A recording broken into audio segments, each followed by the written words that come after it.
George Lucas a peut-être créé Star Wars et révolutionné l'industrie cinématographique, mais il est aussi responsable de certaines des plus grandes erreurs de la franchise. Allons, c'est l'heure de l'histoire, mon poulet au miel. On ouvre les petits volets. Cœur vaillant, œil sur la balle, on ne peut pas perdre.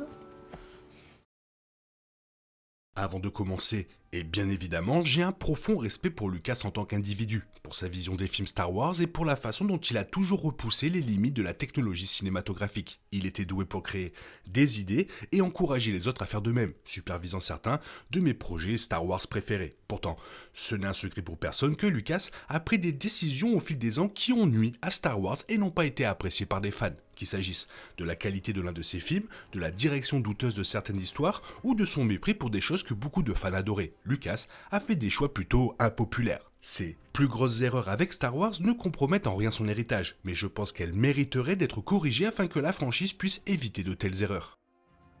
Entre la fin de la post-production d'Un Nouvel Espoir en 1977 et le début de la pré-production de Star Wars épisode 1 La Menace Fantôme dans les années 1990, Lucas a fait une longue pause dans sa carrière de réalisateur. Il a été très occupé chez Lucasfilm, concevant l'histoire et assurant la production exécutive de la trilogie originale et de nombreux autres films. Malgré tout, on peut difficilement reprocher à certains d'être sceptiques quant à son retour à la réalisation après tant d'années. Cela se voit clairement dans La Menace Fantôme, que beaucoup d'entre nous considèrent comme une baisse significative de qualité par rapport aux précédents films de Lucas. La mise en scène de Lucas s'est nettement améliorée à chaque préquel, du moins à mon avis, mais elle aurait peut-être été meilleure dès le départ s'il n'avait pas manqué de pratique. S'il avait réalisé quelques films supplémentaires après la trilogie originale, il n'aurait peut-être pas mis autant de temps à retrouver son rythme.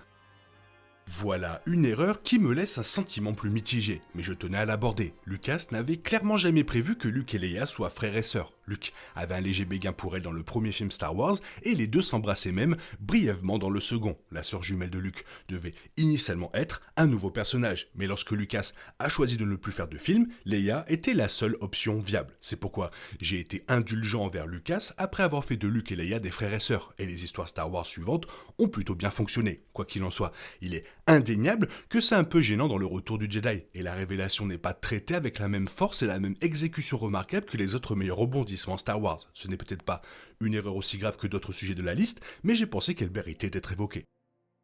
Outre la trilogie originale, Lucas a produit et développé l'histoire de quelques téléfilms Star Wars qui n'étaient pas très bons. Le Star Wars Holiday Special est tristement célèbre pour être l'une des pires productions télévisuelles jamais produites, avec une intrigue alambiquée et des sketchs des plus ridicules qui ont fait passer Star Wars pour une blague. Lucas lui-même a plaisanté en disant qu'il traquerait et détruirait chaque copie s'il en avait le temps et une masse. La Caravane du Courage, l'aventure des Ewoks était un film plutôt amusant pour un film à petit budget, mais il ne fait évidemment pas le poids face au film sorti au cinéma. Sa suite, Ewoks, la bataille d'Endor, a marqué un net recul, annulant immédiatement la fin heureuse du premier film et obligeant Wicked à parler le basique pour une raison inconnue. Lucas n'a peut-être pas été aussi impliqué dans ses projets, mais il les a approuvés et surtout produits.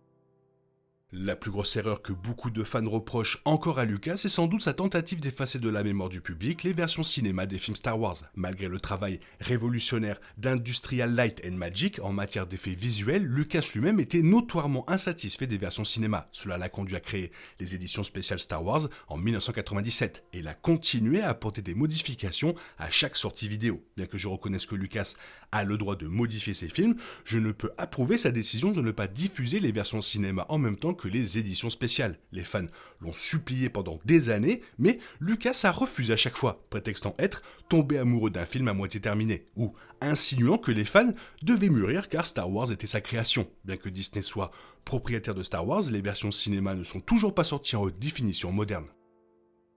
La trilogie préquelle de Star Wars a été vivement critiquée, et l'une des critiques les plus fréquentes concerne la dépendance excessive de Lucas aux effets spéciaux numériques. Il convient de préciser que certaines critiques sont injustes car l'équipe de Lucas utilisait encore des effets spéciaux numériques et certains effets numériques étaient révolutionnaires pour l'époque. Même si les effets spéciaux numériques ne sont pas toujours parfaits, certains personnages et lieux n'auraient pas pu être réalisés sans eux. Cependant, il est clair que Lucas a parfois utilisé trop d'effets spéciaux numériques et d'arrière-plan alors qu'il n'y était pas du tout obligé, nuisant procédant ainsi à l'attrait visuel de la trilogie. Star Wars, l'épisode de l'attaque des clones, est le film le plus remarquable. Les clones entièrement numériques étaient si visibles que l'équipe de Lucas a dû revenir au costume pour Star Wars épisode 3, la revanche des Sith. Les films auraient peut-être été plus beaux si Lucas avait eu moins de plans numériques sur lesquels son équipe aurait pu se concentrer.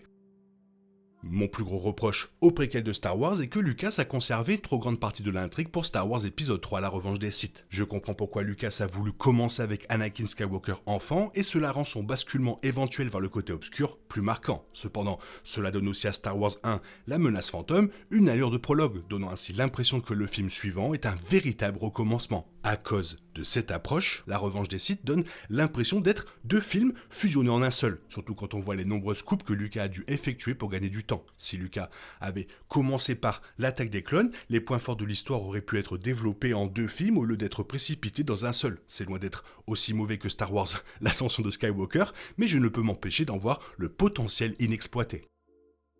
L'ancienne politique canon de Lucasfilm stipulait clairement que les films et séries de Lucas surpassaient tout ce qui se trouvait dans l'univers étendu original de Star Wars, désormais connu sous le nom de Legends. Cette approche est compréhensible car Lucas aurait dû s'adapter à d'innombrables livres, bandes dessinées et jeux vidéo. Je comprends également pourquoi le créateur de Star Wars ne se sentait pas obligé de s'en tenir à des histoires auxquelles il n'avait rien à voir. Malgré cela, l'attitude de Lucas envers l'univers étendu a donné lieu à des erreurs de chronologie ou à des commentaires inutiles qui ont semblé contrarier les fans. La guerre des clones, créée et produite par Lucas, a complètement ignoré la chronologie existante de la guerre des clones, même si Lucas lui-même n'était pas celui qui inventait la plupart des histoires. Lucas a également détesté de nombreux aspects appréciés des fans, notamment le mariage de Luke Skywalker avec Mara Jade dans les livres.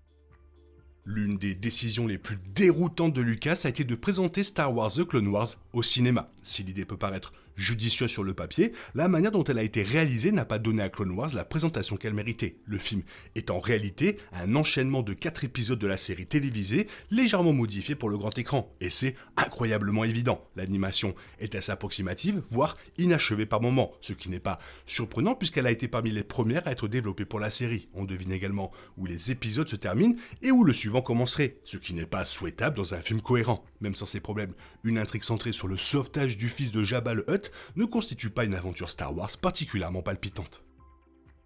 C'est une question délicate, car on peut se demander quelle part de la faute revient à Lucas et si un autre résultat aurait été préférable. Lucas était contrarié que Disney ait choisi de ne pas utiliser ses adaptations narratives pour la trilogie Star Wars, ce qu'on lui avait fait croire lors de la vente de Lucasfilm. Si c'est ce que Lucas souhaitait, il aurait peut-être dû en faire une condition pour vendre Star Wars à Disney. Je suis sûr que les traitements de Lucas auraient posé leurs propres problèmes et les cinéastes se seraient sentis limités sur le plan créatif. En même temps, cela aurait donné lieu à une trilogie plus cohérente avec les autres films de Lucas et plus originale que les suites que nous avons eues. La postlogie aurait également eu un plan clair à suivre dès le départ plutôt que de constamment changer de cap comme les derniers films. La vente de Star Wars par Lucas à Disney a également eu pour conséquence l'annulation de nombreux projets Star Wars prometteurs. Star Wars The Clone Wars a été annulé avant même d'avoir connu un véritable dénouement. Plusieurs épisodes complets de Star Wars Detour restent inédits et de jeux comme Star Wars 1313 n'ont jamais été commercialisés. Ce ne sont là que quelques-uns des nombreux projets Star Wars impactés par la transition avec Disney. Pour être honnête, ces décisions ont été prises après la prise de contrôle de Disney, mais Lucas aurait pu s'assurer que certains de ces projets voient le jour en premier. Créateur et producteur exécutif des séries animées annulées, on aurait pu penser qu'il s'assurerait que celles-ci ne soient pas abandonnées sans ménagement. Quoi qu'il en soit, Star Wars n'existerait pas sans George Lucas, et il est donc tout aussi crucial de s'en souvenir que de souligner ses erreurs. Ah bah des fois ça veut pas, et quand ça veut pas, et la preuve de la vente à Disney, ça prouve que pour George Lucas ça n'allait pas. Toi qu'est-ce que tu penses de tout ça? Fais-moi part de ton avis dans la zone commentaire, sinon que la force soit avec toi, bisous bisous bye bye. Il est impossible de compter sur les autres de nos jours, on est obligé de tout faire soi-même. Je me trompe? Rien de grave, j'avais tout prévu. Où va le monde, je vous le demande.